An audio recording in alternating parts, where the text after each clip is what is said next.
con que tiene que ver con pues un poco conclusiones a las jornadas, ¿no? Hemos estado hablando una primera mesa sobre el lenguaje claro ayer. Esta mañana hemos empezado con otra mesa muy relacionada más relacionada con lectura fácil, y esta última mesa lo que queremos es poner encima de la mesa pues qué diferencias hay entre uno y otro, o qué otros terminología solemos utilizar al respecto, un poco para aclarar términos también, y que nos contarais todos vosotros pues vuestra relación con tanto lectura fácil como con lenguaje claro. Y yo creo que todos los que estamos aquí en esta mesa podéis aportar infinito al respecto, porque sí que sois expertos en ello. Entonces vamos, dejadme que comparta con vosotros. Son 2 diapositivas, ¿vale? Simplemente para presentarnos.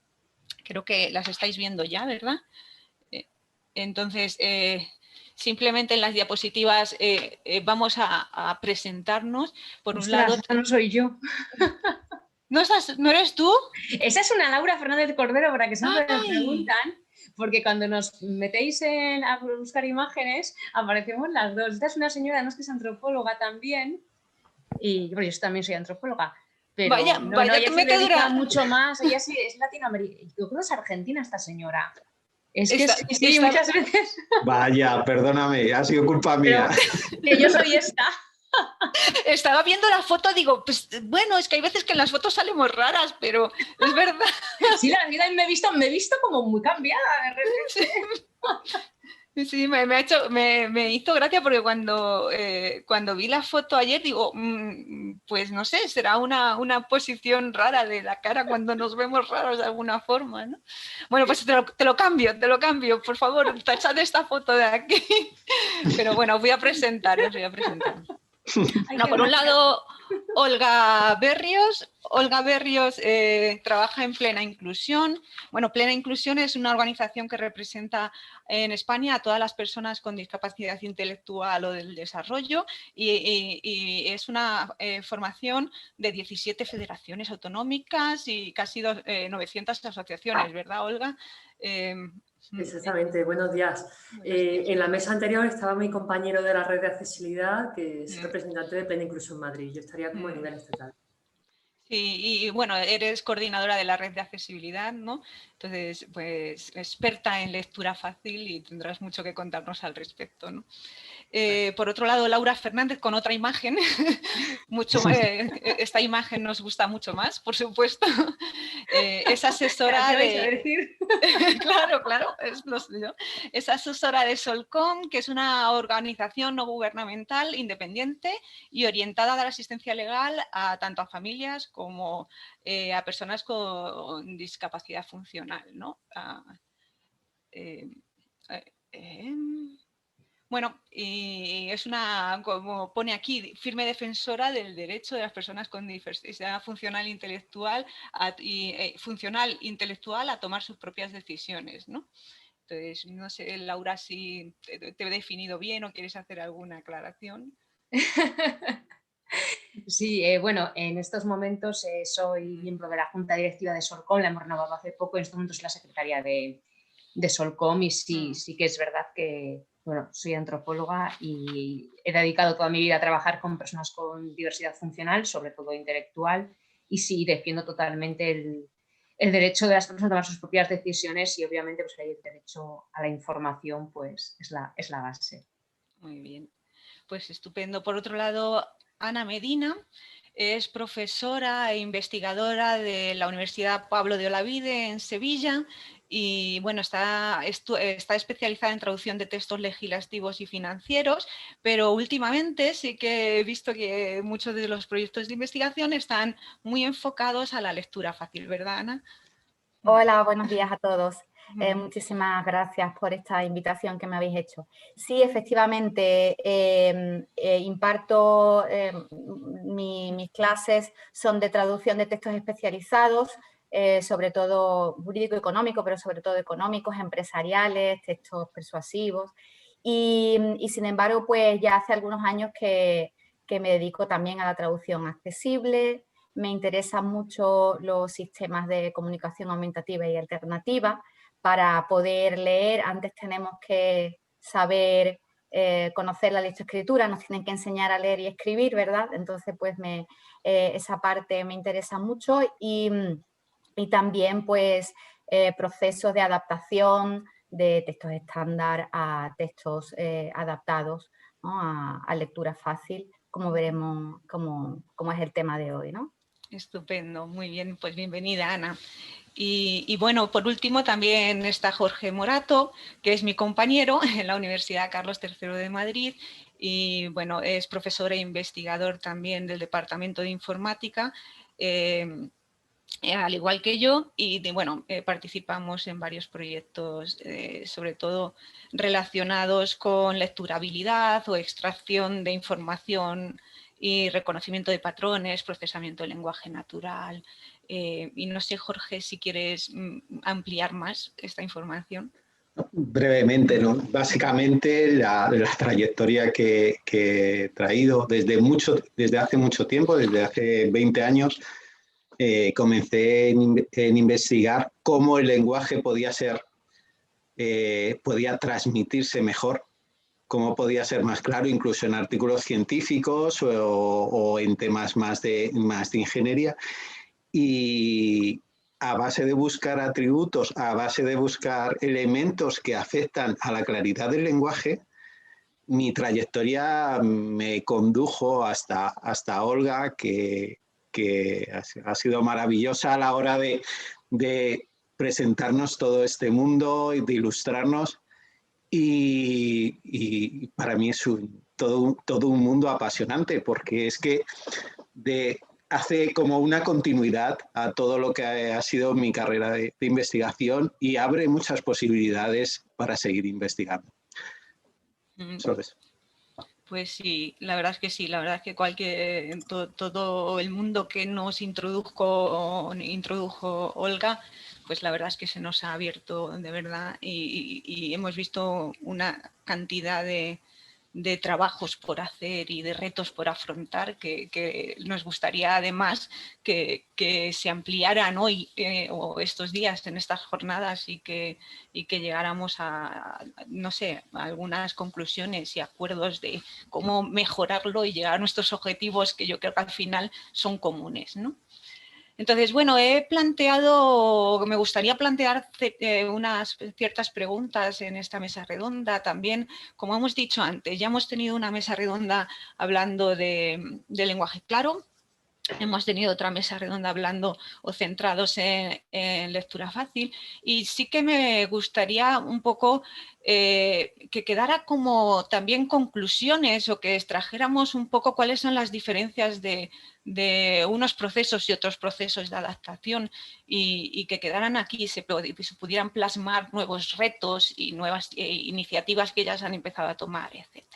Entonces, estaban aquí un poco las preguntas como dibujadas para que sepamos un poco cómo se va a organizar la mesa redonda, pero me gustaría que también tuviéramos libertad para añadir nuevas preguntas y poder que estuviéramos muy cómodos, como si estuviéramos tomando un café ahora mismo, que me encantaría que fuera de forma presencial, pero que no vamos a tener que conformar que sea de forma virtual hoy, ¿no? Bueno, en primer lugar, pues viendo pues los vídeos que nos habéis mandado, que me ha resultado muy, muy interesante. Olga, por ejemplo, planteabas en tu vídeo que cuando trabajamos en estos ámbitos estamos manejando muchísima terminología muy diferente. Estamos hablando de lenguaje llano, de accesibilidad a la hora de leer, que la verdad es que es un poco locura y que estaría muy bien intentar pues un poco decidir qué términos utilizar y utilizar el mínimo posible. Entonces, si nos cuentas un poco más, Olga, sobre lo que nos contabas ya en el vídeo, por si alguno de vosotros no lo habéis visto, estaría estupendo.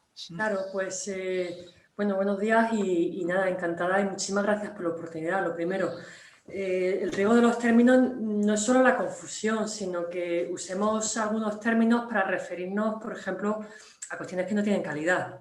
Es uno de los riesgos, ¿no? Cuando Y algo importante que deberíamos, yo creo que llevarnos como de conclusión, ¿no?, de esta jornada, sobre todo de cara a la lectura fácil o a la accesibilidad cognitiva, ¿no?, que es hacer el mundo más fácil de entender, es que es la validación.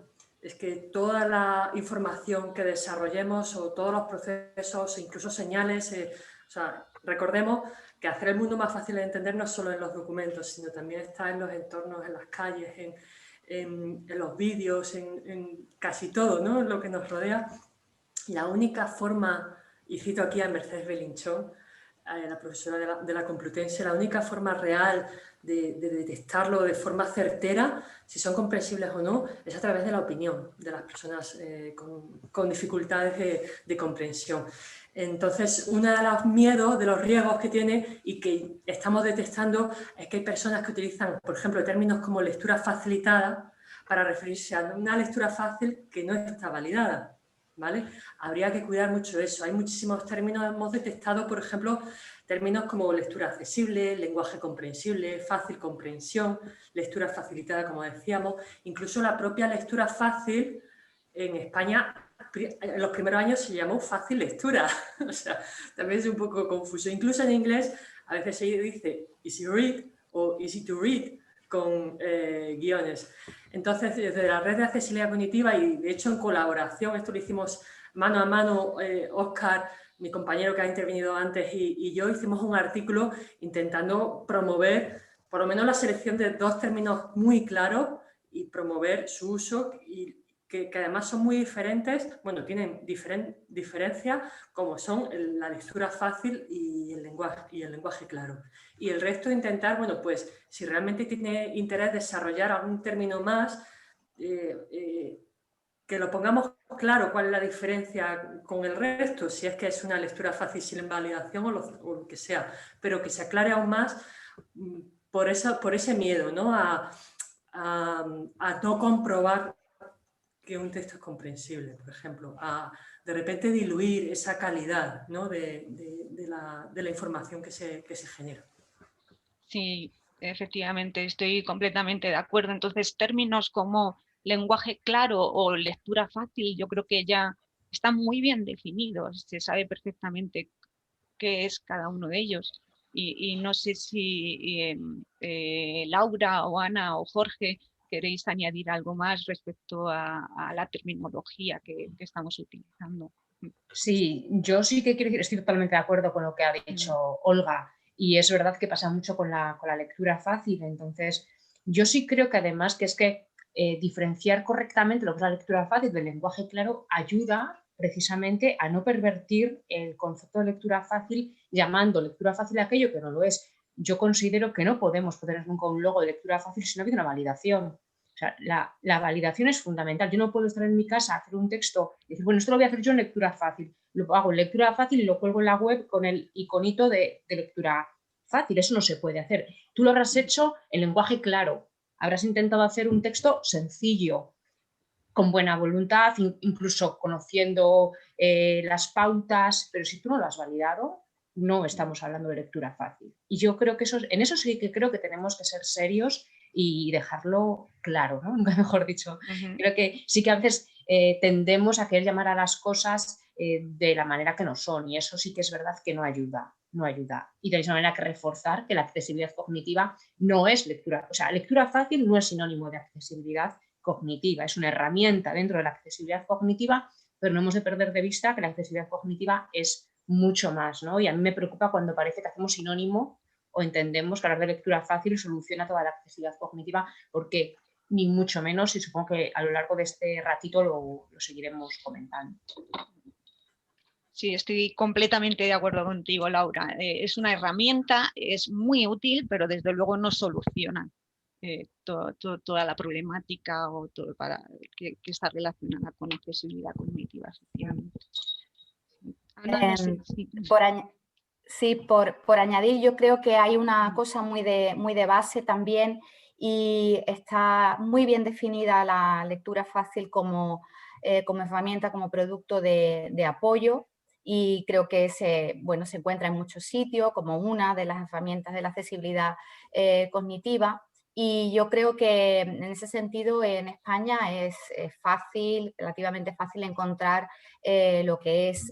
Lo único que ocurre que a veces pues estamos también influidos por las cosas que se hacen en el resto de Europa, en otros países, incluso en otros continentes, y a veces pues es normal que con la evolución, con algunas investigaciones, la terminología pueda bailar un poco, ¿no? Ahora cuando se empieza a escuchar mucho lo de easy language, intentas traducir easy language, ya ahí, por ejemplo, pues tienes un primer problema, ¿no? Pero yo creo que el trabajo tan magnífico que se ha hecho en España desde, en general, el tercer sector, bueno, y en particular, ¿no? Ya se ha dicho aquí, todos sabemos, el trabajo de plena inclusión también, pues hace que sea relativamente fácil saber y entender a qué nos estamos refiriendo con lectura fácil.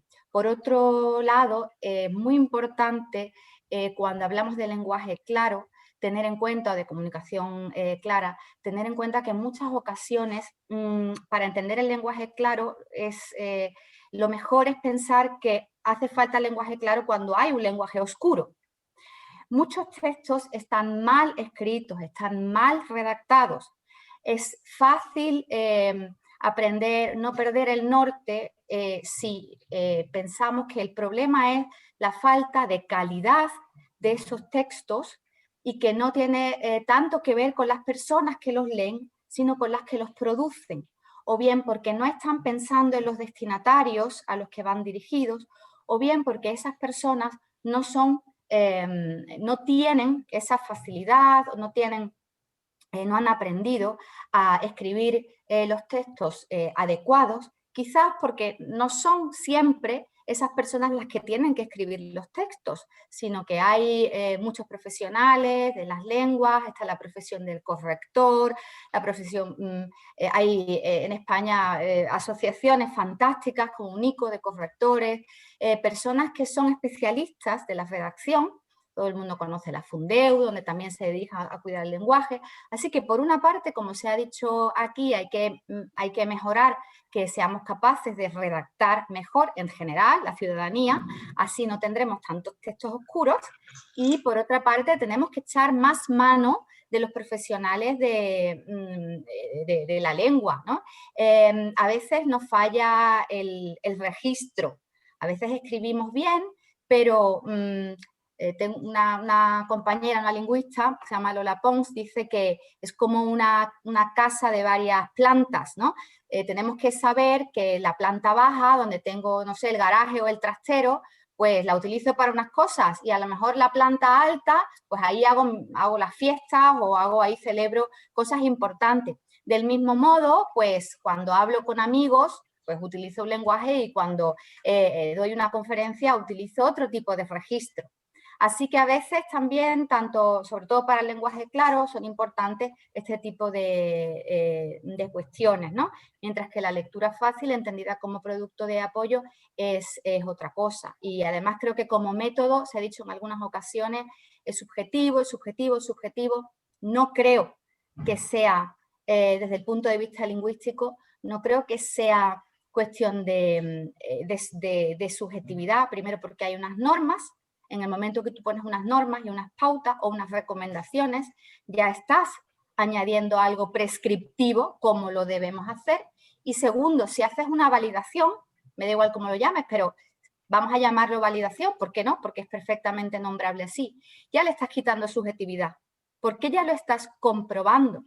De modo que para mí lo que han hecho a lo largo de todos estos años, tanto Olga como Óscar, ¿no? Yo no sé qué hubiéramos hecho si las publicaciones de Óscar, porque se ha hecho más lectura fácil de todo el tercer sector, pero como decía, pues Óscar, Evelyn Chon, la gente del CEAPAT lo ha escrito. Y eso es lo que tenemos que hacer los investigadores, en primer lugar, leer lo que se ha escrito. Entonces, esas validaciones, lo que han hecho ellos con esas validaciones es comprobar, aunque ellos no lo saben porque ellos no lo han hecho con la perspectiva científica, pero sí que comprueban empíricamente lo que funciona, lo que no, y eso revierte en las normas sobre las que personalmente y humildemente yo creo que hay que seguir investigando, ¿no?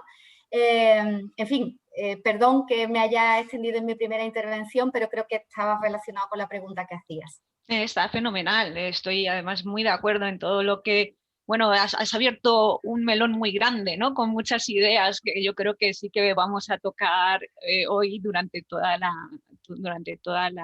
mesa redonda, porque sí que hay muchísimas ideas que yo creo que hace falta resaltar. Justo una de las ideas yo quería reforzar que ha comentado Ana es ¿dónde está el problema, no? Si en las personas o en los textos, desde la mirada del mundo del movimiento asociativo y sobre todo en la discapacidad, hace más de 35 años que se cambió la mirada totalmente, ¿no? Hasta entonces se ponía mucho el foco en la mirada de que la discapacidad estaba en la persona y a partir de entonces, y sobre todo gracias a la Convención sobre los Derechos de las Personas con Discapacidad, se cambió totalmente el foco y se empezó a hablar no solo de la discapacidad de la persona, sino de la interacción con el entorno. Es decir, los entornos, el resto del mundo, discapacitamos, ponemos más límites. Si los documentos son difíciles de entender, pues el problema es el documento, no tanto que la persona no lo comprenda. Y a mí me gustaría mucho poner el foco y subrayar esto que ha dicho Ana, porque me parece una perspectiva súper interesante. Cambiar esa mirada casi caritativa de te tengo que apoyar, te tengo que ayudar. No, es que estás en la obligación de hacerlo, porque si no, esta persona, o sea, le estás limitando su derecho. Sí, al final yo también quiero sobre todo remarcar eso, es que es una cuestión de derechos.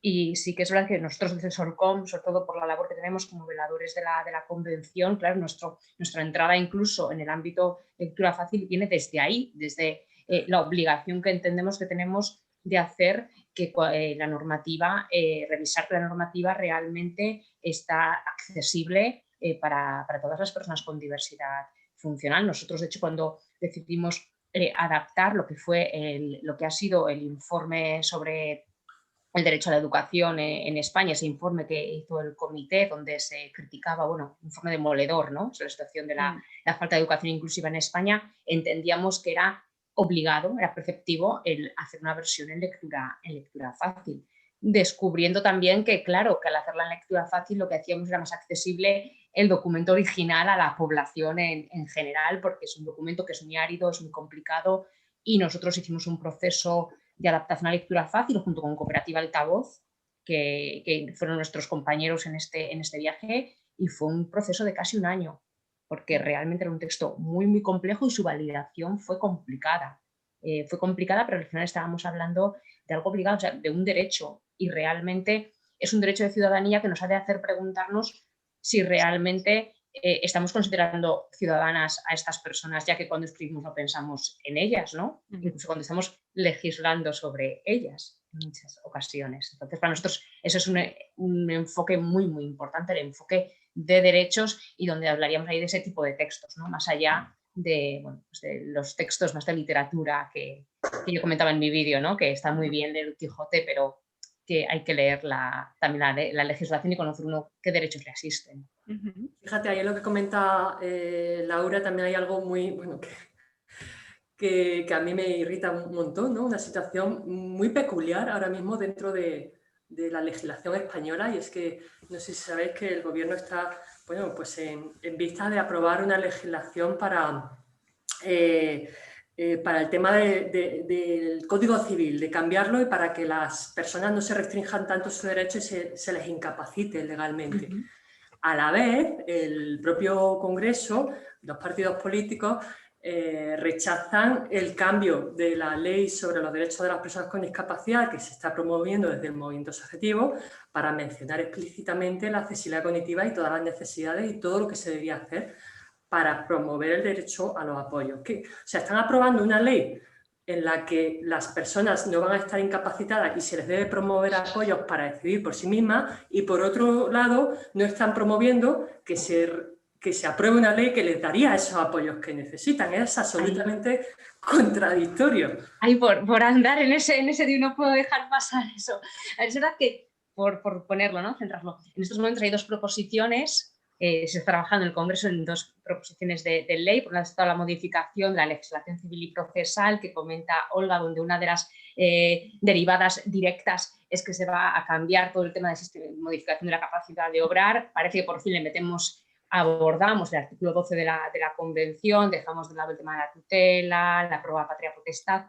Entonces, en el momento que entramos en un modelo de apoyos, el apoyo básico está ligado total y absolutamente a la accesibilidad cognitiva. En el momento en el cual las personas van a tomar sus propias decisiones y decimos, instauramos el modelo de apoyos para que ellas puedan decidir con esos apoyos necesarios. Uno de los apoyos que necesitan son, primero, que esté todo en lectura fácil, aparte de otras medidas de accesibilidad cognitiva, sentencias en lectura fácil, modelo de prestación de apoyos a esa toma de decisiones, es decir, todo pasa por la accesibilidad cognitiva para una parte sustancial de la población que directamente le va a impactar ese cambio, esa reforma legislativa. Es verdad que hay otra propuesta de modificación de la ley general donde se ahonda en el tema de accesibilidad cognitiva, ha pasado el Senado, me consta, y sé que lo que está ahora es parada. Yo no sé si va a salir o no, creo que lo que hay es modificaciones o hay alguna pelea. Hay enmiendas. Unas ajustes. No, hay enmiendas de Unidas Podemos y de PSOE, además. Sí, hay enmiendas. El resto de partidos han aportado para mejorarla y estamos sentándonos. Entonces, bueno, pues es verdad que van de la mano, es como que es obligado, tienen que salir ambas, ¿no? Y tienen que salir ambas, entendemos que con consenso y de la mejor de las maneras. Yo espero que al final salga, pues no sé si mejorada. Quiero pensar que mejorada, pero que salga, porque no me cabía en la cabeza que se aprobase la reforma de la legislación civil y procesal y que no se acompañara del tema de accesibilidad cognitiva, ¿no? Sí, total. Impacta totalmente. Vamos, completamente de acuerdo. Solamente por recordar ayer durante la mesa redonda que sí que nuestro compañero Daniel sí que estuvo hablando de que en España hacemos como mucho hincapié en los derechos de las personas y que realmente, bueno, como se ha hablado también en la mesa redonda anterior, yo creo que fue Agustín o Óscar, no estoy segura ahora mismo, debería plantearse lectura fácil como algo transversal de accesibilidad, ¿no? Pero y Daniel dijo ayer que sobre todo en España poníamos mucha énfasis en los derechos de las personas, en conseguir esa accesibilidad para todos, pero en Estados Unidos y en otros países también están enfocando mucho, no tanto en el derecho de las personas, sino en el coste, en lo económico, ¿no?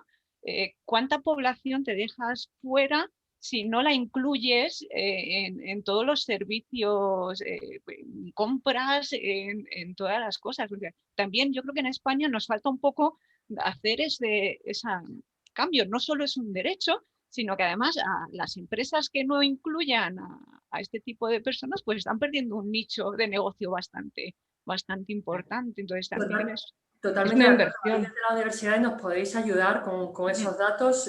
Klaus de Atempo en Austria también tiene datos maravillosos que suele exponer, bueno, igual, o sea, comparándolo con una rampa y una escalera, es muy fácil de entender, ¿no? Comparándolo con lo que decíamos en la mesa anterior, ¿no? Del marco de aprendizaje y los niveles de lengua extranjera, pues imaginaos que de 6 o 3 grandes niveles o 6 subniveles, ¿no? Que la mitad de la población se está quedando en los niveles más básicos de comprensión lectora. Quiere decir, mientras el resto de la información está en los 2 niveles superiores de los 6, ¿no? Quiere decir que muchísima gente también la perdemos como clienta, como cliente de un montón de empresas. Y a mí, de hecho, ayer lo ponía también en otra sesión, otra formación, precisamente la compañía de telefonía con la que estoy, o sea, me ha pillado también por ese sentido. Es mucho más fácil de entender, mucho más accesible la información que otras. Y desde luego es una forma muy clara de llegar a las empresas. Yo creo que el retorno, los estudios sobre ROI, sobre el retorno de inversión, no son fáciles de hacer, pero se pueden hacer cuando ya ha habido una experiencia, igual que se han hecho estudios sobre la asistencia personal, desde mi universidad, por ejemplo, la Universidad Pablo Olavide hizo un estudio que ha tenido bastante repercusión, viendo cómo la inversión en asistencia personal repercute muy positivamente, porque por cada euro que se invierte se recuperan 3, esa es la conclusión del estudio. Y yo creo que pronto haréis estudios sobre el retorno de la inversión, por ejemplo, de validadores, cuántas personas con problemas de comprensión lectora están trabajando como validadores, estudios sobre las adaptaciones y los adaptadores, cuánto está suponiendo esto en lo que le podemos llamar pues la industria lingüística, ¿por qué no? ¿No? Por hablar un poco de lo que conozco, no deja de ser una adaptación textual, un trabajo con lengua, con textos, ¿no? Así que sería muy interesante hacer estos estudios de retorno de inversión para poner sobre la mesa científicamente que no solamente es un derecho, sino que también es económicamente rentable, ¿no? Y creo que con eso se responde un poco a esa tendencia que viene sobre todo de Estados Unidos. En otros países de Europa no, en otros países de Europa es un derecho y eso es lo que hay y cueste lo que cueste, ¿no? Igual que la sanidad, igual que la educación. O sea que sí que es verdad que eso pues en Estados Unidos se ve de modo un poco diferente, pero en cualquier caso habría que demostrar, creo yo, se podría demostrar ese retorno de la inversión. Sí. Sí. Perdón, Laura. Además es que es compatible, Claro. claramente es un derecho y además es verdad que es una inversión, ¿no? Sí que es verdad que en todos estos ámbitos, yo lo estabas comentando, Ana, y estaba pensando, es verdad, está el estudio de la Universidad Olavide, desde el Foro de Vida Independiente se hizo hace tiempo también un estudio sobre la inversión en asistencia personal, retorno de la inversión. Es el mismo, perdona Eso Laura, es el mismo. Son los compañeros de la UPO trabajando con Vía Andalucía.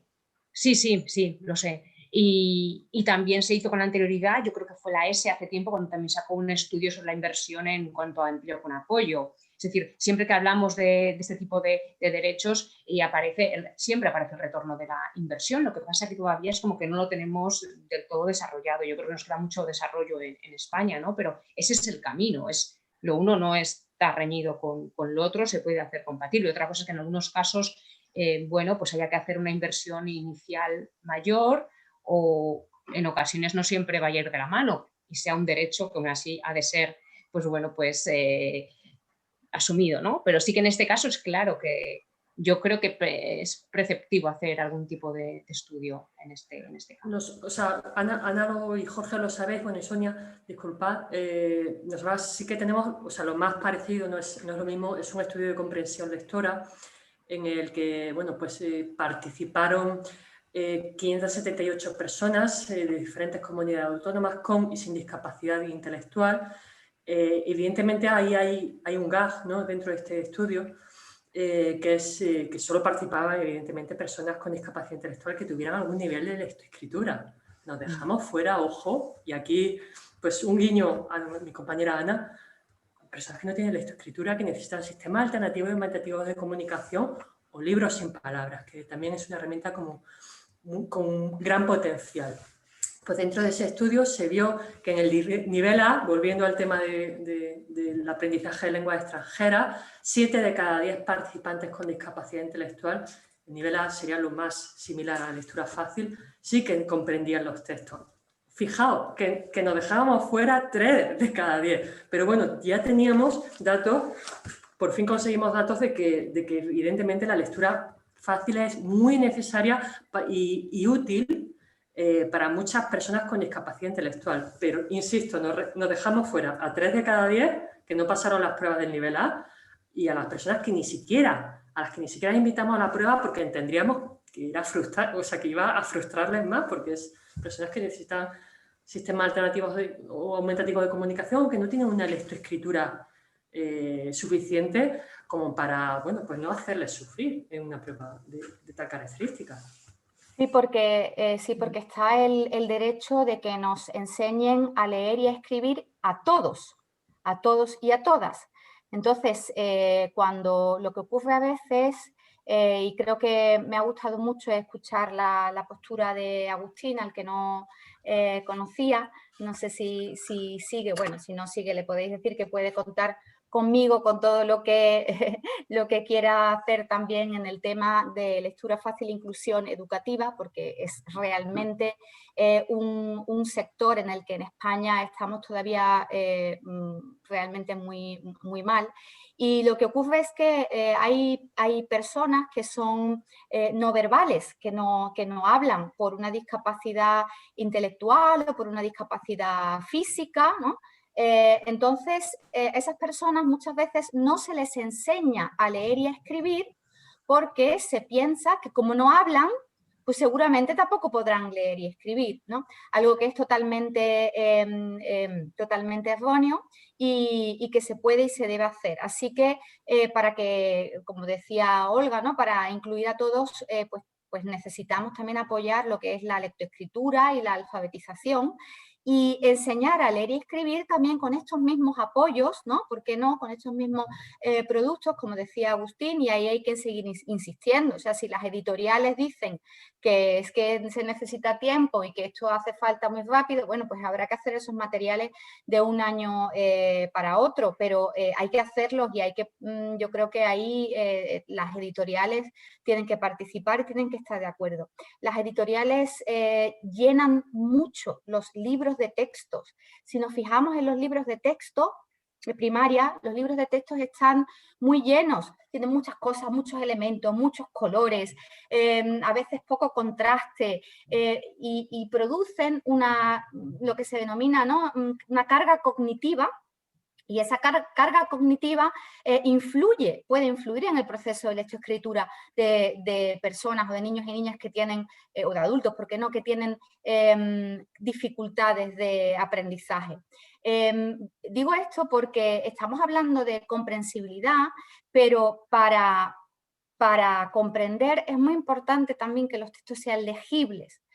Una de las cosas fundamentales en lectura fácil, como todo el mundo sabe, es el aspecto visual, que se esconde debajo de todas esas adaptaciones textuales, de maquetación.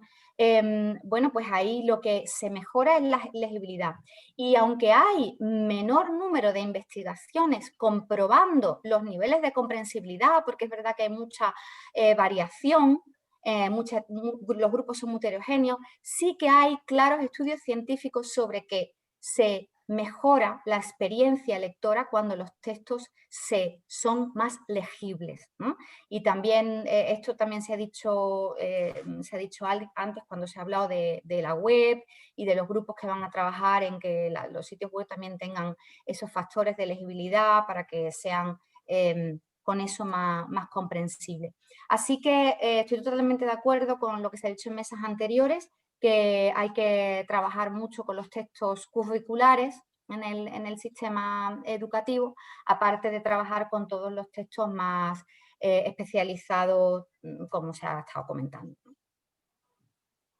Una pregunta respecto a esto que estabas hablando, Ana. Cuando hablabas de factores de legibilidad, ¿estamos hablando más del lenguaje claro que de lectura fácil o una mezcla de ambos? Un poco ya por entrar en el segundo punto de cómo lenguaje claro versus lectura fácil, etcétera, ¿no? A ver, la legibilidad es importante en todos los textos, porque si yo tengo gafas y soy miope y voy a un museo y el texto de la cartela está puesto en Times New Roman, tamaño de la fuente 8, pues no voy, antes de saber si puedo entender si esta cartela, si me entero de lo que ha pintado el autor y el autor de qué época es, me voy a dejar ahí los ojos, la gafa y voy a estar tan cansada que a partir de la segunda cartela ya no voy ni a leer. Así que la legibilidad es importante en general para todos los textos. Estamos hablando de formato, sobre tamaño todo, ¿no? de fuente que no tenga serifa, es decir, fuentes, tipos de letras que se vean más claramente. Eso es la legibilidad que se puede y se debe hacer también en lenguaje claro.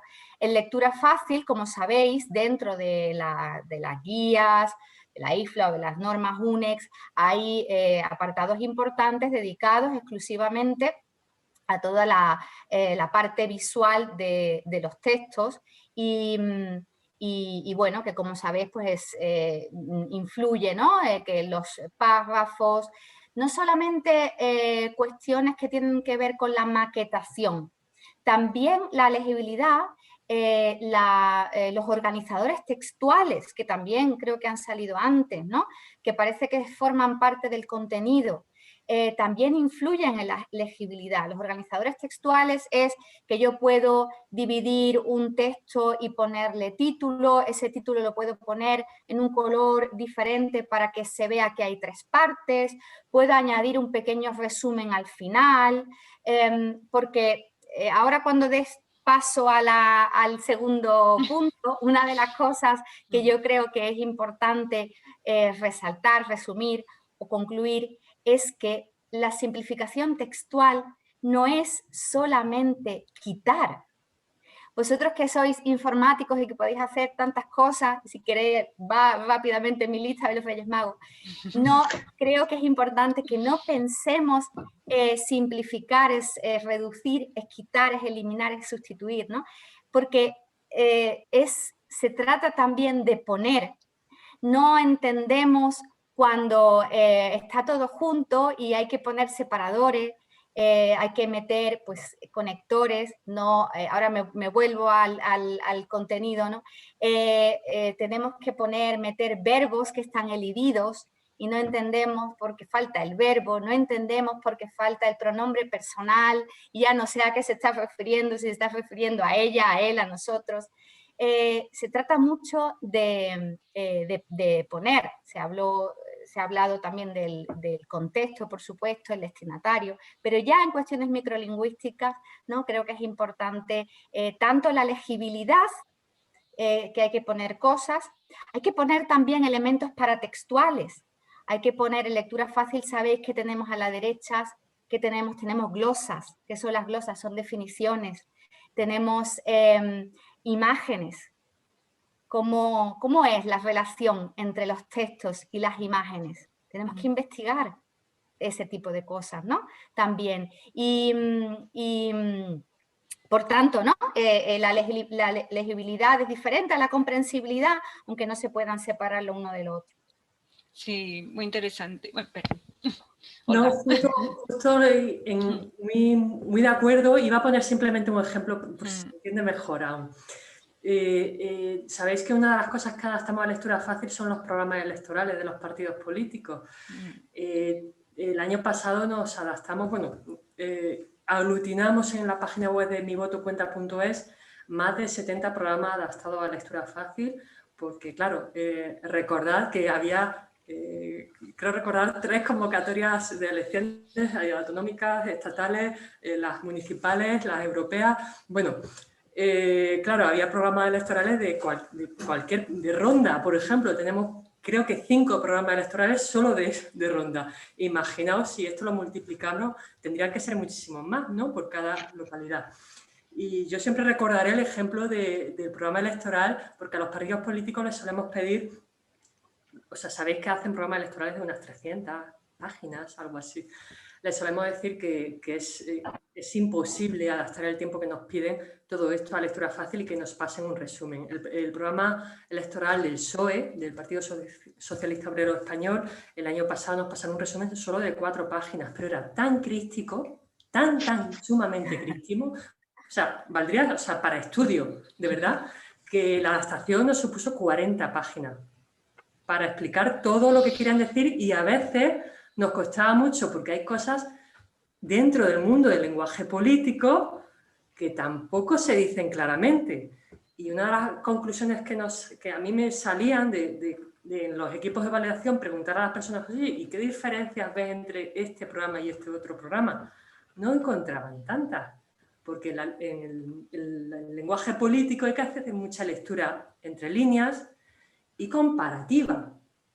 Y ahí nos queda mucho por trabajar en la población en general para que podamos acceder al derecho al voto, pero a las personas con dificultades de comprensión aún más, que sabéis que recuperaron hace 2 años 100.000 personas el derecho al voto, que no sé si hay muchas personas que lo sepan, ese hito histórico que había 100.000 personas en España que no podían votar y que aún así aunque ya tengan el derecho legal a hacerlo, hay muchas personas que no tienen la información accesible para que realmente ese derecho esté realmente, bueno, pues garantizado.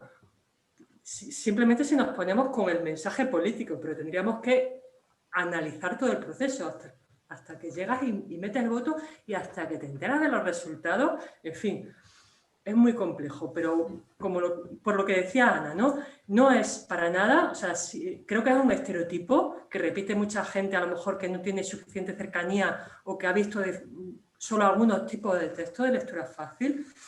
Evidentemente, a veces es necesario hacer resúmenes, pero la lectura fácil muchas veces no es restar, sino que tiene que la adaptación te sale muchísimo más extensa que la original. En el resumen, en la adaptación que hicimos del informe sobre el Comité de Derechos de las Personas con Discapacidad, del derecho a la educación, de hecho, nos han salido muchas más páginas del informe original, porque es un lenguaje muy complejo y claro, verbos, clarificar, las glosas, al final es verdad que sale más contenido y claro, con los partidos políticos es que obliga a clarificar. Claro. Claro. De hecho, hay una complejidad, ya sumamos otro punto ahí, que son intentar adaptar, por ejemplo, novelas o documentos que son más de 200 páginas. Nosotros no lo solemos recomendar porque, claro, si lo tienes que adaptar y al final llegas a hacer un documento de como 400 páginas que cognitivamente es inasumible. Claro, nosotros incluso... No tiene memoria para recordar todo lo tuvimos que hacer 2 documentos. Se hizo un documento que era la traducción. Lo que hacer en literatura es a lo mejor escoger fragmentos a lo mejor de un libro, por ejemplo, de María Zayas, que es el último libro que adaptamos el año pasado. Es una colección de lo que ella llamaba desengaños amorosos, de pequeños relatos, y escogimos 4. Claro. Porque no nos daba no tenía sentido adaptar todo. Entonces, ese es otro de los retos de la lectura fácil. En el mundo de la literatura, pues libros absolutamente tan extensos como puede ser, ¿no?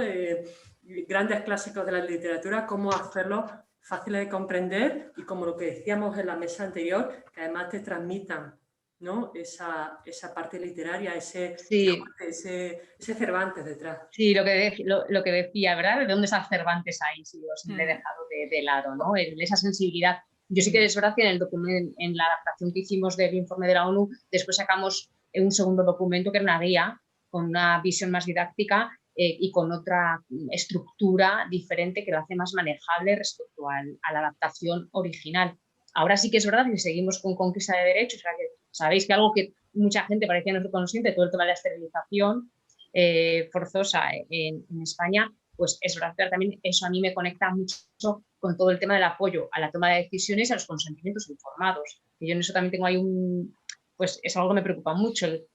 Quiero tomar una decisión, en este caso, por ejemplo, si quiero o no quiero ser madre, y cuando me informan o me dicen si vamos a pasar por un proceso de esterilización, realmente cómo yo doy mi consentimiento, si ese consentimiento informado es tan sumamente complicado de leer como es en la actualidad, ¿no? Ahí también, yo que lo tomo ahí por otro lado, en otro ámbito mío, estoy con esos textos, pues agüita también con esas adaptaciones. Y en relación justo a estas cosas que comentas, porque creo que estáis abriendo muchísimos retos, es una maravilla, o sea, podríamos hacer un listado inmenso de líneas de trabajo que merece la pena ahondar sobre ellas. Pero justo enlazando con esto que comentabas ahora, Laura, me preguntaba, vosotras que tenéis gran experiencia a la hora de evaluar y de ver si se comprende la información, ¿cuál creéis que son los principales indicadores que nos permiten saber si se está comprendiendo? Y si es lo mismo, y si podemos utilizar los mismos indicadores tanto en la lectura fácil como en el lenguaje claro. Pues ¿me dejas ampliar un poco la pregunta, Sonia? Sí, porque supuesto, es que justo me había surgido algo muy parecido. No solo eso, o sea, que se está entendiendo, que por supuesto es muy importante, pero además que es fiel al texto original, que yo creo que también es un punto como muy importante a ser validado por la persona que escribió ese primer texto, ¿no? Que quiero que el texto va a tener muchas adaptaciones para adaptarse a las necesidades del usuario final, pero necesito que siga siendo fiel, pues como decía Laura antes, pues ¿dónde está el Cervantes? ¿Dónde está esa forma de emocionar al lector? ¿O dónde está exactamente, pues cuando estamos hablando de un texto político, pues que a la hora de adaptar el texto, pues que no estemos cambiando el significado de nada sin darnos cuenta, ¿no? Entonces, las dos cosas, las dos preguntas. Sí. Bueno. Ana, si quieres tú primero. Bueno, pues la cuestión de la fidelidad, por empezar por el final, es uno de los temas más recurrentes y más importantes, como os podéis imaginar, también en la traducción interlingüística, ¿vale? Porque aquí estamos hablando de traducción intralingüística, porque no nos movemos de idioma, pero la cuestión de la fidelidad y ser fiel, y al principio parece que lo más importante es ser fiel al autor original, pero hay otras formas de fidelidad, hay que ser fiel también al destinatario, no es lo mismo la fidelidad que la lealtad, y sobre todo luego se vio el concepto de función, es decir, que tú puedes ser fiel de muchas maneras a un autor original. Por ejemplo, imaginemos que tenemos un texto y lo queremos traducir a otra lengua, pero lo queremos poner para otro público. A lo mejor es una obra para, yo qué sé, para niños de 14 años, y la editorial quiere le dice al autor, lo vamos a adaptar, lo vamos a traducir, pero va a ser para un público de 8 años. Bueno, y el autor quiere ser leído también por niños de 8 años. No hay ningún problema, eso es el encargo de traducción, ¿no? Son las especificaciones. En otra ocasión, un compañero traductor le encargaron la biografía de Fidel Castro, una biografía que se había escrito en español, y el traductor la tenía que traducir al alemán, y le dijo la editorial, mira, como los alemanes no van a leer 800 páginas de biografía de Fidel Castro, ¿por qué no haces una biografía de 400 páginas? Y el traductor le dijo, bueno, pues, ¿y qué 400 páginas quito? ¿Qué parte de la biografía de Fidel Castro queréis que quite? Y le dijo la editorial, no, eso es cosa tuya, eso es tu trabajo, ¿no? Eso es, el autor ha dicho que las que queramos. Es decir, que cuando traducimos, cuando adaptamos, se llama precisamente, estamos también, ¿no?, muchas veces entre traducir y adaptar, precisamente también por eso, porque hay muchos encargos posibles, y normalmente el tipo de encargo, la finalidad, la función, está por encima, suele estar por encima a esa especie de cuestión antigua que le llamamos en traducción la fidelidad. Respecto a la otra pregunta, y voy a ser breve para dejar al compañero, de la comprensión, de cuáles son las cosas que inciden en la comprensión, hay un problema de las escalas de comprensibilidad, de las escalas de los test, como el trabajo, ¿no?, tan bonito que tenéis vosotros con las cartelas de los museos, que he leído, que el problema es que estos test están muy basados en cuestiones formales como la longitud de las frases, la longitud de las palabras, el número de sílabas, y llevamos muchas décadas pensando que la simplificación, el lenguaje fácil, suele estar basado en la brevedad, porque antes se pensaba que las palabras, las frases, si son cortas y son yuxtapuestas, es decir, ¿no?, si digo tengo sueño, punto, me voy a la cama, ¿no?, que eso es más fácil que si digo me voy a la cama porque tengo sueño. Sin embargo, hay estudios, se han hecho estudios empíricos, cuando ha habido ya posibilidad en la ciencia de hacer estudios más amplios, que indican que eso no es necesariamente así, y que no hay a lo mejor que eliminar todos los conectores de un plumazo, porque hay algunas personas a las que le puede resultar más difícil inferir ese porqué, ¿no?, tener que adivinarlo, a tener dos frases cortas yuxtapuestas. Por tanto, los test inciden mucho en la brevedad. Hay un trabajo muy bonito sobre los informes médicos, que a lo mejor a Laura, con el consentimiento informado, puede ser una ayuda. Una profesora de la Pompeu Fabra, que se llama Rosa Estopa, ha estudiado los informes médicos, y le ha pasado todo tipo de escalas, de esta Flesch y todas estas escalas de comprensibilidad, y textos que eran informes médicos muy complejos, las escalas decían que eran fáciles. ¿Por qué? Porque las palabras eran cortas, porque estaban llenas de abreviaturas. Entonces, al estar llena de abreviaturas, pues eran muy cortitas, porque las palabras muy técnicas eran cortas, porque las frases no tenían ni verbo ni sujeto. Entonces, aquel informe médico, que es cuando te da el médico el alta y cuando el papel más importante que te da cuando te despide del hospital o cuando te dice lo que pues según la máquina era fácil. Entonces, ¿qué es lo que había que hacer? Pues lo que había que hacer era, pues, a lo mejor que convertir, ¿no? Vosotros, por ejemplo, tenéis posibilidad de decir, vamos a meter bases de datos cada vez que haya una abreviatura, que la máquina me dé la versión larga del término. Vamos a meter otra base de datos que me dé lo que se denomina en traducción variantes terminológicas. Es decir, yo puedo decir que tengo un problema de corazón o que tengo un problema cardíaco, ¿no? O que tengo, yo qué sé, una angina de pecho o una arteriopatía.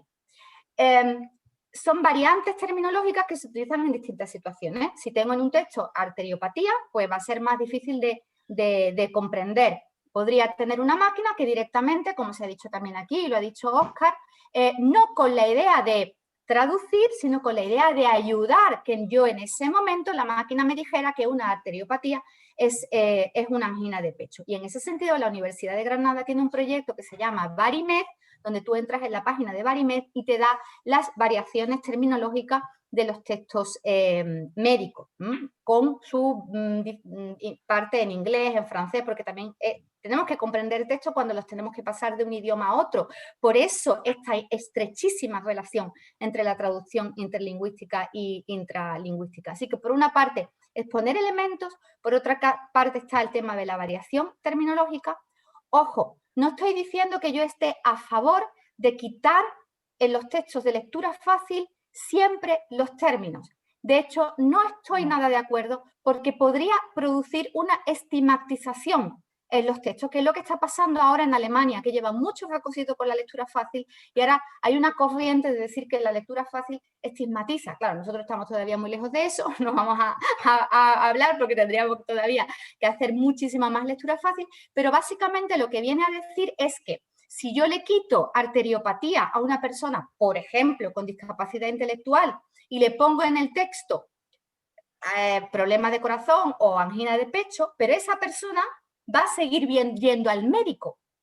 Y cuando vaya la próxima vez al médico, el médico le va a seguir hablando de arteriopatía. Y le va a dar otro informe y le va a dar otra receta y esa persona se va a encontrar con ese término. Por eso lo de no quitar, sino poner. ¿Qué prefieres? ¿Que te quiten lo difícil o que te lo expliquen? Todo el mundo diría, no, explícamelo, ¿no? Por tanto, se puede quizás desde el punto de vista informático tener en cuenta que por un lado están esas variantes y que tú puedas tener o jugar con las variantes, con los sinónimos, sin eliminar del todo. Otra catedrática de Granada tiene un ejemplo muy bonito en lectura fácil de documentos de museo arqueológico. Había una palabra que era el buril, que es un cuchillo prehistórico, ¿no? Y entonces decía, ¿qué hacemos, no? Porque esto tal, no lo vas a entender, quitamos buril del tirón, ¿no? ¿Para qué? Ponemos herramienta para cortar tal, ¿no? Pero claro, luego llegan los chavales al museo y ¿qué se van a encontrar en el museo? Van a tener su adaptación, pero ¿qué se van a encontrar por todos lados? Buril. Entonces, estas estrategias siempre tienen que estar pensadas en las personas, ¿no? Y me callo, que creo que estaba pedida la palabra. Muy interesante, Ana. Muchas gracias. Olga, cuéntame. Sí. Nada, simplemente, bueno, aparte de por las dos preguntas que ahora retomo, por matizar un poco, si te parece, Ana, lo que has comentado, creo que es importante lo que decías, no plantearse que hay que sustituir todas las palabras y simplificarlas, sino decidir de todo el vocabulario cuál debe mantenerse, porque es fundamental aprenderlo en ese contexto. Y las palabras que no son fundamentales pero son complejas, yo sí que estaría a favor de sustituirlas, porque no añaden valor a ese documento. Es decir, hay que hacer una selección funcional dentro de un contexto en ese encargo concreto, ¿no? Y ha puesto Ana pues, ejemplos muy claros en ese sentido, ¿no?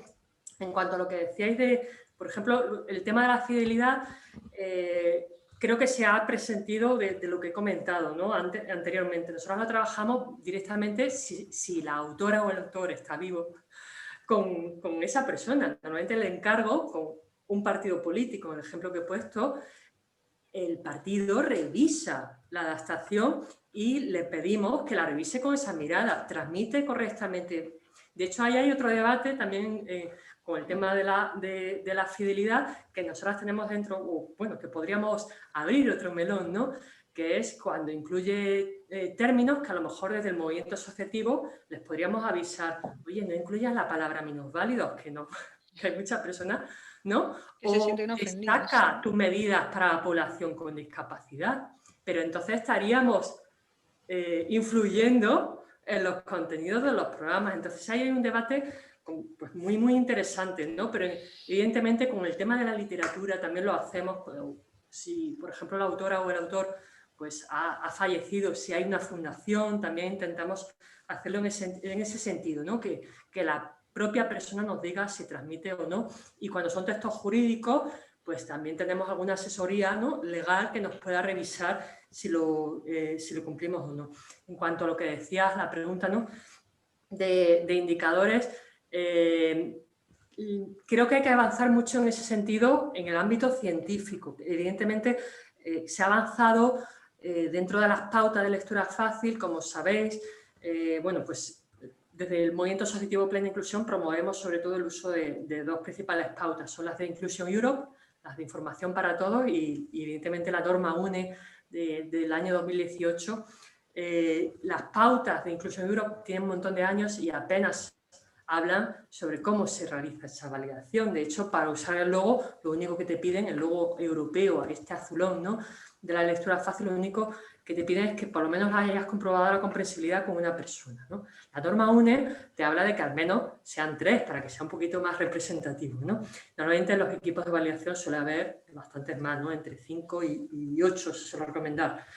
El tema es, o sea, de indicadores, es que normalmente esa validación conlleva una dinámica que empieza con una lectura en la que yo suelo decir que nada más que escuchando a las personas leer el texto ya identifica muchísimas de las dificultades que va a tener al pronunciar las palabras, incluso los propios gestos que pone la persona, ¿no? Ya vas a identificar en el orden de las palabras. Solo con la lectura es absolutamente sorprendente y creo que es algo experiencial que hay muchas personas que no van a entender hasta que vean en directo una validación lo que ocurre ahí, las dificultades que se encuentran y cómo estamos, vuelvo a repetir, a través del entorno discriminando a las personas cuando podría ser, se te van ocurriendo muchas ideas de aclararlo. Luego, detrás de esa lectura, normalmente se intenta que la persona, antes de hacerle preguntas, bueno, se presenta el texto, normalmente, le preguntas, le pides un resumen con sus palabras. Muchas personas suelen volver a leer y repetirte. Entonces se lo pides de otra manera. Oye, llamas por teléfono a alguien. ¿Cómo se lo diría? Y luego ya empiezas a hacer preguntas de determinados temas. Tienes que haber trabajado el documento antes y prever qué bloques pueden llevar a más dudas, a más confusión. No sé si eso ayuda para establecer esos indicadores. Me parece, o sea, que hay un trabajo que a lo mejor nos podéis ayudar también desde las universidades a identificarlo. Es verdad que es muy humano en ese sentido, mucho a través de la lectura, el tema de las preguntas, dejarlo al final para no influir en la persona, que primero te lo explique ella con sus palabras y luego ya ir haciendo preguntas. Eso está muy claro, esa verificación. Sí, yo veo totalmente de acuerdo, vamos, con esto que ha comentado Olga. Si acudes a cualquier sistema de validación, si ves cómo se valida un texto, ves cómo realmente te das cuenta si la persona entiende o no entiende, cómo te lo está diciendo, y como preguntando y sobre todo repreguntando, tú vas avanzando, ¿no? También es verdad que si vas a un club de lectura fácil o tienes suerte de participar en algún club de lectura fácil, por ejemplo, yéndonos más a los clásicos, a la lectura en sí, yo he participado incluso de lectura fácil, sí que ves que la propia dinámica del club de lectura fácil, ¿no?, que salía en la mesa anterior, que la diferencia es que ahí no se va a poner el libro leído, sino que se lee en el momento y es así.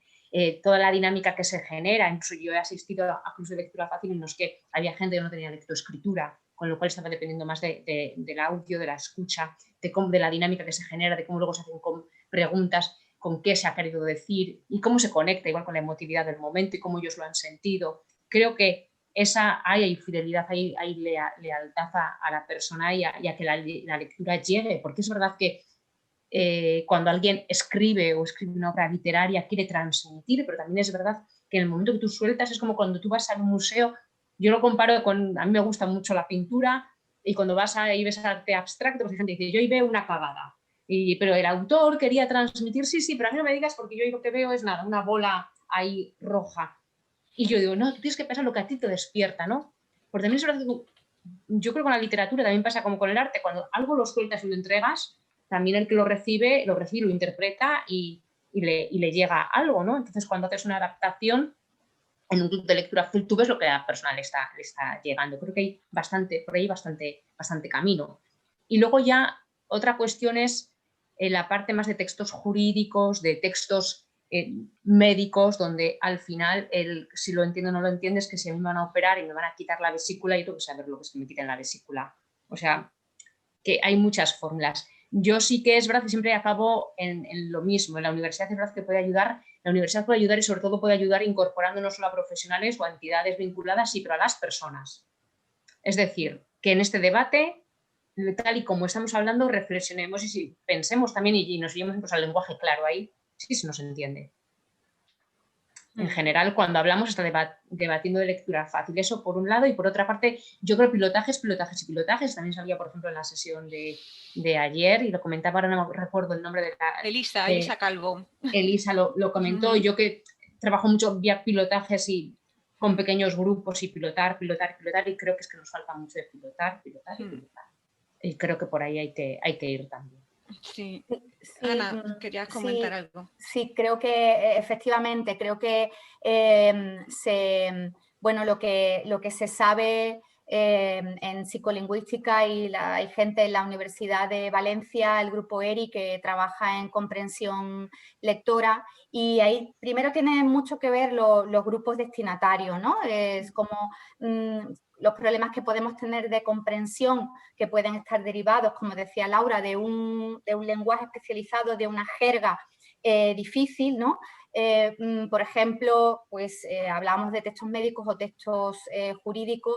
Ahí el asunto está relacionado con que las personas que escriben tienen ya en la cabeza, tienen ya un mapa mental perfectamente hecho donde ellos se sienten muy cómodos y para ellos es muy, muy sencillo. Es como si yo, pues no sé, yo conozco muy bien mi barrio, ¿no? Mi zona donde yo vivo, llevo viviendo mucho tiempo, sé las calles, donde están las tiendas, me oriento muy bien. Sin embargo, si hago un viaje y me voy, pues yo qué sé, imaginaba a Italia, a una ciudad nueva, un barrio nuevo, o imaginaba en Japón, pues de pronto estoy perdida, ¿dónde estoy? ¿Por dónde voy? Necesito un mapa, horror, ¿no?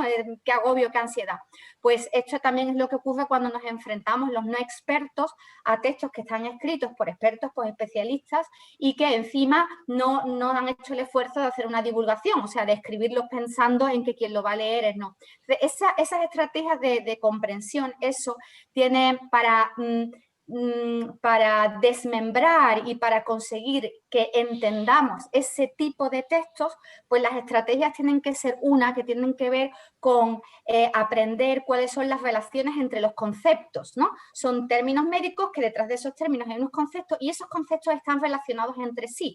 Y a veces las relaciones entre esos términos las que tenemos que poner sobre la mesa para procurar la comprensión. En ese sentido, es muy importante que compilemos muchos corpus sobre un tema, corpus que metamos en máquina para ayudar a que cuando tengo que adaptar, cuando tengo que pasar, tenga esa ayuda.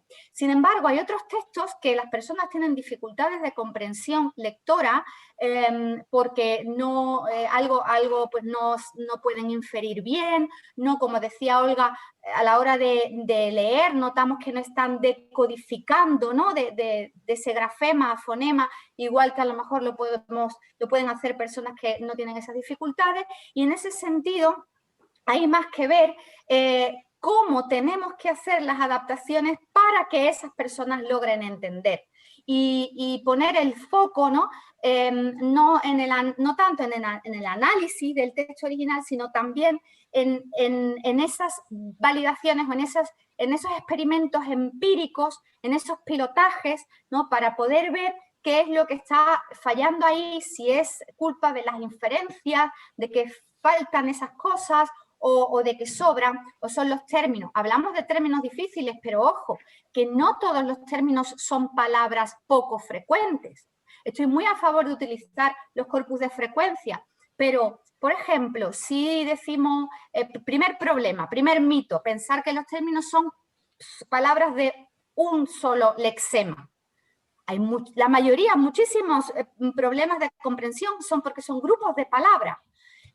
Uno fácil, dice el juez, se levanta la sesión, visto para sentencia. Visto para sentencia, tengo un término de 3 palabras. Es uno de los problemas más graves que tienen los traductores automáticos. Ahora imaginemos el ámbito turístico, servicio de habitaciones. Bueno, pues una persona que tenga dificultades o que no conozca bien la lengua, a lo mejor no sabe que servicio de habitaciones significa que me van a traer comida a la habitación. Probablemente si yo meto eso en una máquina, en un traductor automático, pues a lo mejor va a pensar que en un servicio de habitaciones es el servicio, pero el servicio como el cuarto de baño. Ese término, servicio de habitaciones, denominamos que es un término poco transparente, en el sentido de que no todos los términos son palabras poco frecuentes, ¿no? Y ese también puede ser una trampa, ¿no? A la hora de señalar. Por eso muchas veces decimos, es que las máquinas, es que no es fácil, es que el factor humano, ¿no? Porque el asunto de los lenguajes de especialidad es complejo. Por tanto, la comprensión lectora está en el plano del término, en el plano del vocabulario, pero teniendo en cuenta, ¿no? Que no solamente son solo palabras poco frecuentes, sino que hay más allá. En el tema de la sintaxis, como se ha dicho ya en la mesa de ayer, que en un momento dado puede ser una sintaxis oscura, y también en la norma pues hay pautas, y quiero incidir aquí en la formación, en que los adaptadores tienen que formarse bien, se tiene que saber adaptar, se tiene que poder conocer todas estas cosas. Decía Olga, ¿no? Información para todos, la norma UNED, todo lo que hay que conocerlo para poder hacer este trabajo. Y luego el ámbito de la pragmática, que decía ayer Casani, ¿no? Creo que a este nivel sí, pero cuando llegamos al discurso, cuando llegamos a la pragmática, un último ejemplo, una instancia.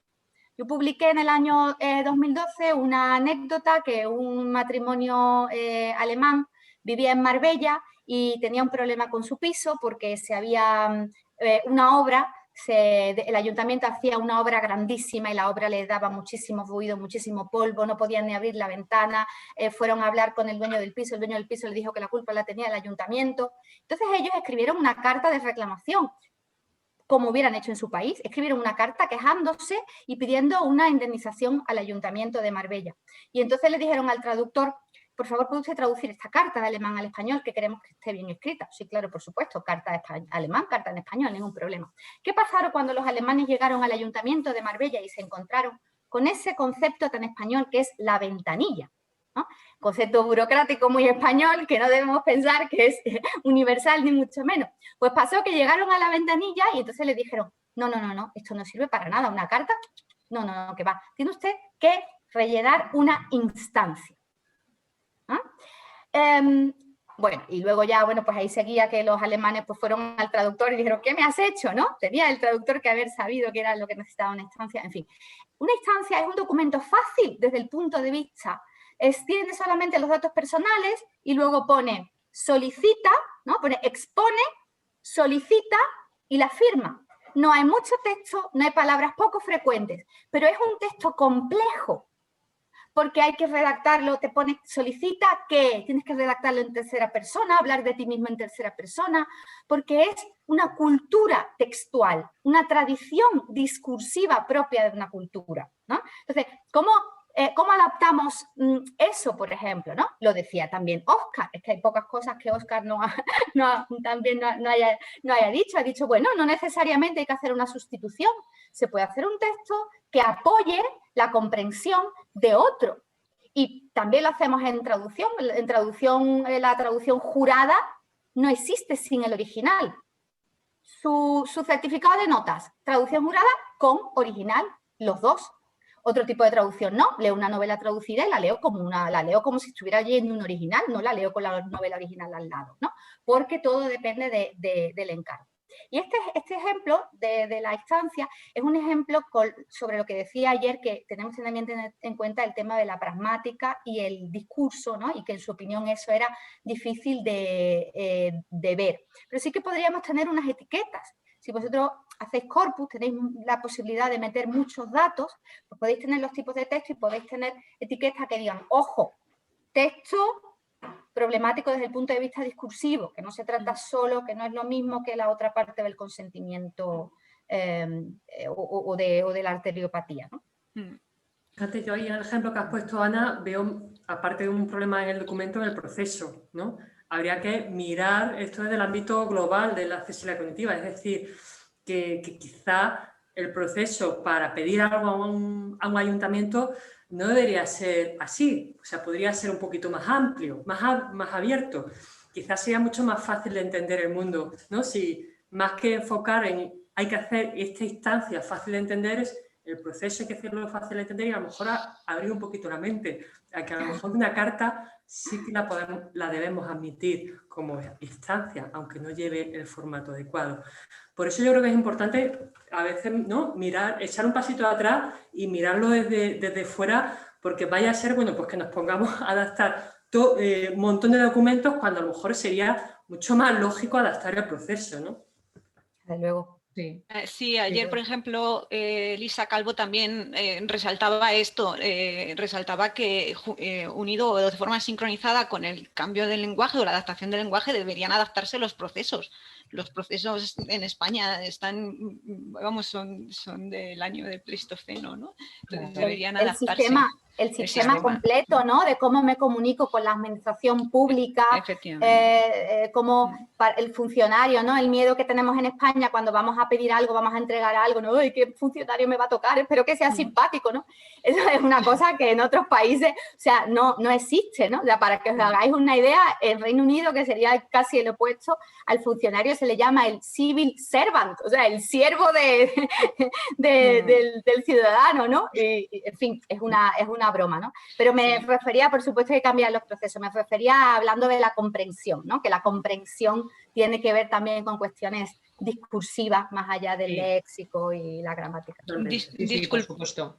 Disculpadme que estoy haciendo una labor de realmente bastante mala de lo que tengo que hacer aquí, que es un poco gestionar los tiempos para poder hablar de todas las cosas, y es que ya es la 1 de la tarde, se nos está yendo el tiempo. Y además me vais a disculpar una cosa más, porque se supone que solo estoy siendo como un poco la que organiza el tiempo, pero necesito contar algo de mi experiencia como, bueno, sabéis que soy informática y estuve en el 2008-2009, estuve trabajando en un proyecto de investigación relacionado con sanidad, como comentaba Laura, no con consentimientos informados o como comentaba Ana con el resultado final de los doctores, sino con notas clínicas. O sea que intentábamos un poco descifrar desde el punto de vista de procesamiento del lenguaje natural, etcétera, qué era lo que ponían los médicos en sus notas clínicas, y fue verdaderamente un gran reto.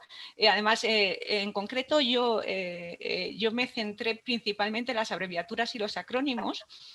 Y me llevé una gran sorpresa porque pensaba que contaba con bases de datos de términos frecuentes y con ontologías como CIE 9 en aquel momento, que ya es CIE 10, pero que son ontologías que te relacionan pues términos clínicos con otros términos clínicos, diciendo que son sinónimos o son sinónimos o están relacionados porque son de la misma familia, etcétera. Yo digo, bueno, pues no tiene que ser tan difícil.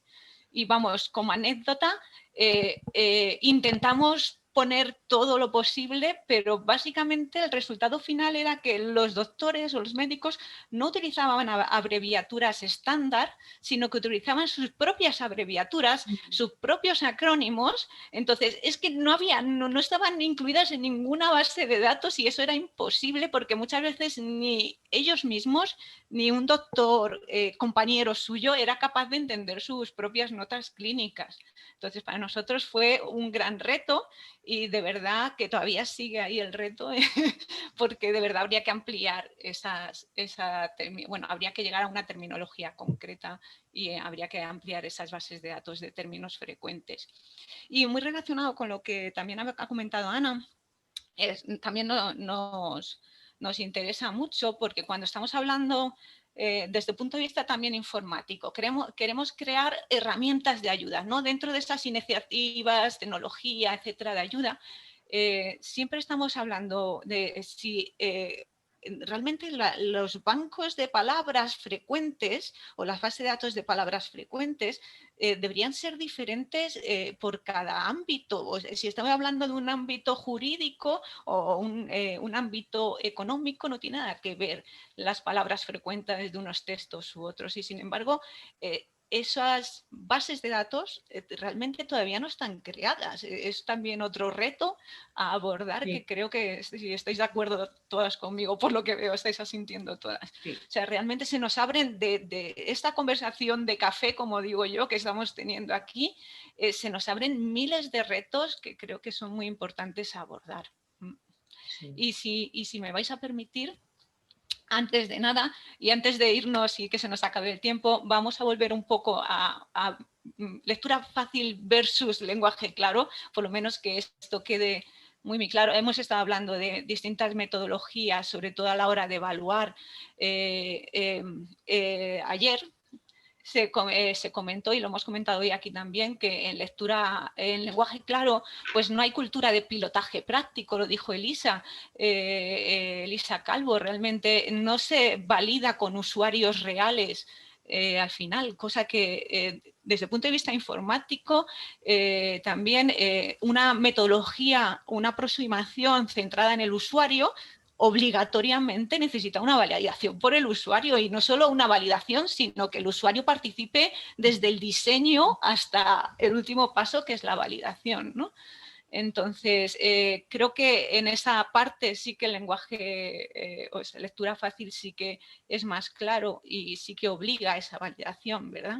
Sí, porque al final está más sistematizado, al final lectura fácil ya tiene una trayectoria, tiene un tiempo, y sí que tiene como mucho más sistematizado el sistema, la metodología, y es verdad que el lenguaje claro es algo que todavía pues no, adolece un poco, ¿no? Sí que en la jornada que hicimos para presentar el informe en lectura fácil sobre el comité, Cristina Larraz del CEAPAT sí que estuvo hablando un poco de esas diferencias de lenguaje claro, y sí que se hablaba un poco de la existencia de cómo bueno, se va creando ya, ahora está haciendo alguna norma a nivel europeo, se está trabajando en normativa, y cómo, claro, también ha cogido un poco cosas de la lectura fácil, y cómo a veces también se hacen grupos focales, ¿no? Igual sí que es verdad que, claro, lectura fácil sí que igual está, pues bueno, más dentro de ese catálogo, además una herramienta de apoyo, y está como catalogada y dirigida y focalizada a partes de la población. Igual el lenguaje claro, leer toda la población en general, igual el trabajo es más en grupos focales, ¿no? Yo sí creo que el lenguaje claro al final pues bueno, tiene unas pautas mucho más generales, ¿no? Mucho más de pautas de comunicación, pues para un poco para que a todos nos resulte más fácil, pero es verdad que tiene un desarrollo todavía un poquito menor. Ahí va, y yo creo que sí que va cogiendo cositas o buenas prácticas de lectura fácil. Lógicamente no es lo mismo, pero por detrás de los grupos focales sí que se podría empezar a hacer cositas y pilotajes con lo que es población general. Lo que decíamos antes, que a veces hacen pruebas con universitarios o con población de un determinado ámbito, cuando lo que se necesita es sacar textos para que un bando municipal se entienda, y que al final en el centro cívico se pueda hacer una revisión por parte simplemente de gente relevante del barrio, bueno, por extracto y por edades, y que quieras tener un grupito de 15, 20 personas del barrio que se apunten y que hagan una revisión de un texto para ver si lo entendemos, ¿no? Y los centros cívicos, en este tipo de sitios, deberían hacerse esas cositas. Nada, por si ayuda, o sea, por resumir en 2 bloques o en 2 temas, aunque podríamos matizar más, las diferencias entre lenguaje y lectura fácil sería validación, que la lectura fácil sí la tiene siempre, y el lenguaje claro es a veces grupo focal. y el tema de la población a la que se refiere. El lenguaje claro, población general, y la lectura fácil, personas con dificultades de comprensión. Eso es. He dicho en dos conceptos muy claros. Perdona, Jorge, sí, adelante. Lectura fácil. Estoy interviniendo poco, pero básicamente porque me estaba pareciendo súper entretenido ver cómo la mesa prácticamente has propuesto el primer punto y ha ido fluyendo y me ha encantado porque no ha sido como muchas mesas redondas, es a golpe de pregunta para que sigan rodando y esta parecía que iba evolucionando, tenía su propia naturaleza, con lo cual quedaba muy bien, una conversación muy interesante. Pero además se han ido abordando todos los puntos que hay dibujados en la diapositiva. Se han ido intercalando y al final hemos conseguido los objetivos planteados, pero de una forma muy natural, que me ha encantado, sinceramente. Pero básicamente, y solo por comentar algunas cosas que se han dicho, yo en el ámbito académico esto de cuánta cantidad de texto o valorar las cosas por cantidad de texto es que es tan frecuente que alguien te diga, oye, una tesis con 500 páginas es buena. Y dice, sí, en peso es una obra de arte, pero a lo mejor hay que entrar en un matiz. Después hay tesis, creo que la más breve que ha existido eran 7 páginas y porque al autor le obligaron, un tío matemático, pero que tampoco era nada legible. Las cosas tienen que tener las palabras que tienen que tener y no hay un tamaño predefinido. Hay una forma de transmitir el mensaje de acuerdo a tu audiencia. Sobre el lenguaje claro y la relación, este solapamiento, y os lo planteo, porque a mí me parece, es como mi idea, pero no sé si es muy equivocada. Entiendo que hay diferencias, pero en las 2 mesas anteriores he insistido muchísimo de todas las ventajas, de todos los, de la gran ventaja que era emplear un lenguaje fácil de leer en general. Es decir, que si estructuras bien el discurso y lo expresas de una forma sencilla, pues al final todos somos beneficiados. Creo que Laia decía una frase como, esto es como las escaleras mecánicas. Hay gente que no se puede permitir el no tomar una escalera mecánica, pero yo cuando llego a una escalera mecánica opto. Si subo por la escalera mecánica me cuesta menos esfuerzo y si tomo la otra, fenomenal. Pues esto es básicamente, me parece que es algo similar.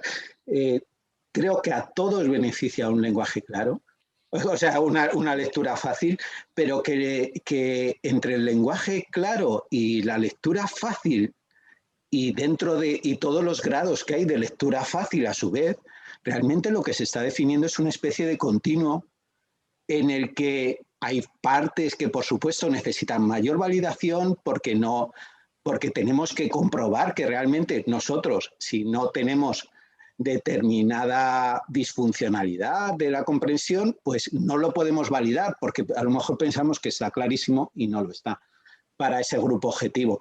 Entonces, claro que hay que poner unas validaciones más formalizadas, mejor pensadas, más dirigidas en parte de ese continuo, según nos movamos en la escala, pero me parece, por ejemplo, el lenguaje claro, podría haber una población objetivo también, es decir, el derecho de pedir la nacionalización, pues muchas veces va dirigido a un subgrupo que a lo mejor no tiene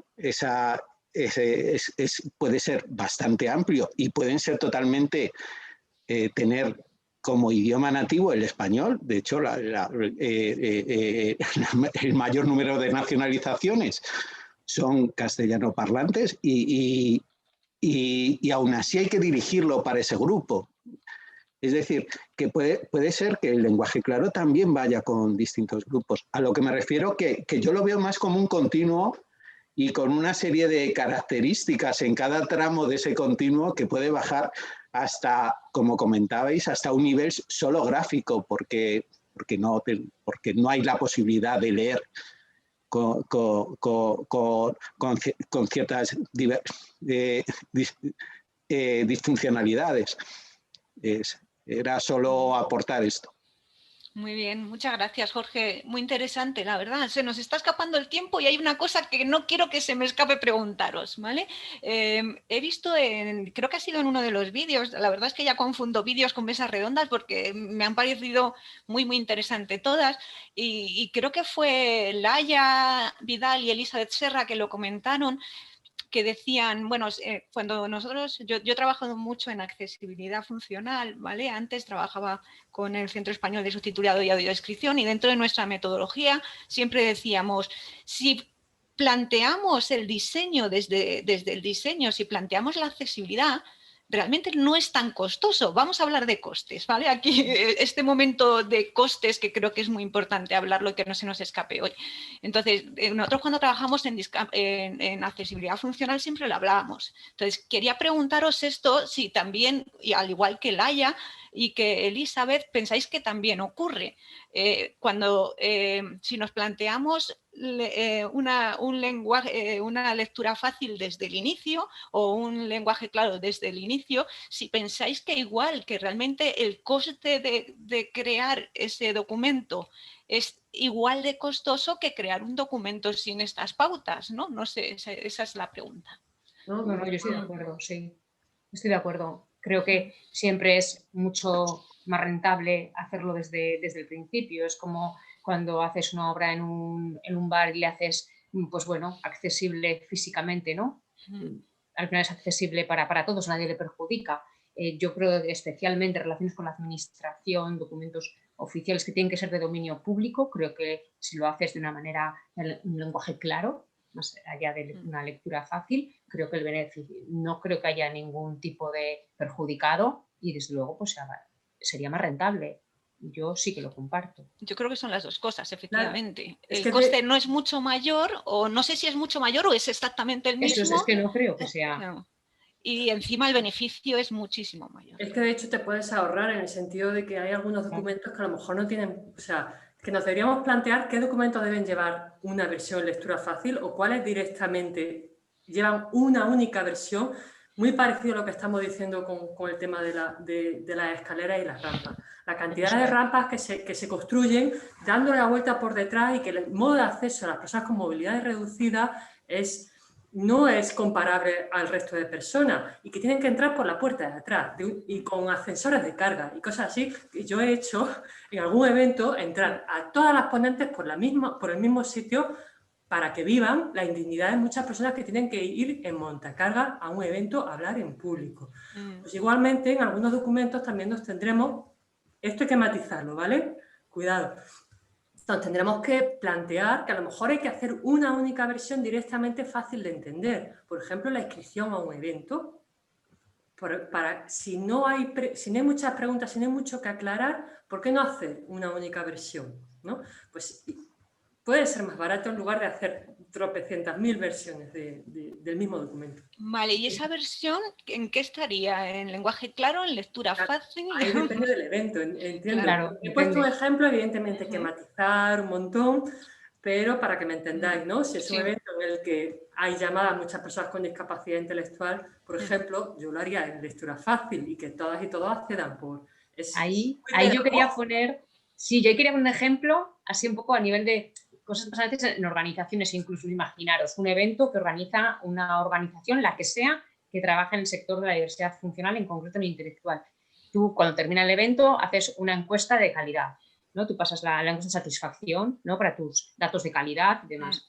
Yo he estado en eventos donde hay dos versiones. La versión en lectura fácil de la encuesta de satisfacción y la versión, digamos, la no en lectura fácil.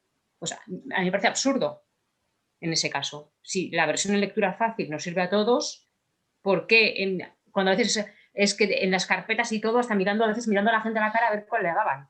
¿Te doy la versión en lectura fácil o te doy la otra versión? Cuando realmente no, a mí dame la encuesta de satisfacción, haz una que nos sirva a todos los asistentes. Ahí realmente, pues, y claro, obviamente cuando el colectivo es persona con diversidad intelectual, pues en lectura fácil. Yo creo que no pasa nada y que hay que superar también la idea de que un texto tenga que ser útil o dirigido a todo el mundo. O sea, creo que eso podríamos estar no jornadas, sino años y años y años, ¿no? Pensando qué hacemos para que un único texto sea bueno o sea el más adecuado para todo el mundo, y después de 10 siglos estaríamos todavía buscando ahí el santo grial. O sea que yo creo que hay que superar esa idea. Obviamente, si los textos, si las empresas hacen textos horrorosos y luego tiene que venir otro detrás haciendo comunicación clara, ¿no? Me da igual en la Caixa, como decía ayer, o en cualquier otro tipo de empresa, pues eso es caro. Pues no, pues es una inversión hacer directamente textos que ya den como resultado una comunicación clara con tu cliente o lo que sea, ¿no? Pero tampoco veo ningún problema, igual que voy a un museo y tengo el folleto estándar que está bien redactado. Ahora llevo 2 niños y pregunto que si tienen un folleto para niños y me dan también el folleto para niños, y ahora pregunto que si tienen una audioguía porque llevo a mi abuela que no oye y me dan la audioguía. O sea que si es que vivimos en un mundo diverso y multimodal, y yo creo que lo que tenemos es que demandarlo todo. O sea, no vamos a dar más vueltas para única. Todo, quiero todo, para niños, para lectura fácil, para las personas con todo tipo de problemas, y eso yo creo que ahí consta lo que son las sociedades modernas y la mejora de la calidad de vida de las sociedades avanzadas, ¿no? En mi opinión, por superar un poco la dicotomía, ¿no? Completamente de acuerdo. Y tengo la mala noticia, porque yo estaba disfrutando infinito, de que realmente se nos ha ido el tiempo, Entonces tenemos que cerrar las jornadas, ¿verdad, Jorge? Entonces no sé si Jorge, Sonia, quieres participar también a la hora de cerrar estas jornadas. Lo primero y principal, daros las gracias a todos por participar. Me han parecido que se han hablado de cosas muy interesantes, han puesto encima de la mesa muchísimas iniciativas, muchísimos retos a abordar, que creo que se pueden iniciar miles de colaboraciones para conseguir ese objetivo común que tenemos, ¿no? Y bueno, pues no sé qué más contaros para deciros todo lo agradecidos que estamos por vuestra participación. Yo agradeceros igualmente todo vuestra participación, la paciencia.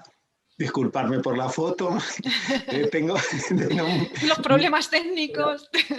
Pero gracias por toda la paciencia que habéis tenido, y gracias por todo lo que habéis aportado, porque me ha parecido muy interesante desde el primero hasta el último, y he disfrutado, y además es que ha valido para, como comentaba en la anterior mesa, es que realmente las jornadas han valido para lo que estaban pensadas, que era difundir y avanzar, intentar hacer cosas que favorezcan todo el progreso en este ámbito. Y sensibilizar también, muy importante, que es muy importante. Que tenemos a 180 personas que han estado asistiendo a las jornadas, y un sinfín de correos electrónicos que también me han llegado de dónde iba a dejar los vídeos. O sea que yo he estado en congresos que decían, qué congreso más importante, como le comentaba ayer a Ana. Digo, pero si tenemos a 14 personas en la sala, o sea, a mí me ha costado esto. Y ver tanta gente interesada sobre esto, y la difusión, el impacto que pueda tener, me parece una buenísima noticia. Y que pasito a pasito. Y que se va a publicar y se va a dejar, se va a dar mucha difusión de todo esto, que creemos que es muy importante para que llegue a mucha gente. Entonces, esos vídeos que habéis mandado, estas sesiones que estamos grabando, y también darle pues publicidad a los textos de todo lo que se cuenta en estas jornadas, también intentaremos darle el máximo de difusión y sensibilización. Y agradecer a los asistentes también, que los hemos tenido un poco abandonados, me parece. A mí siempre me gusta darles también la voz a través del chat, y sí, la verdad es que no nos hemos quedado sin tiempo. Muy bien, Pues, muchas gracias por todo. Bueno, gracias de nuevo. Hasta Gracias luego. a vosotros. Un placer. Gracias. Igualmente.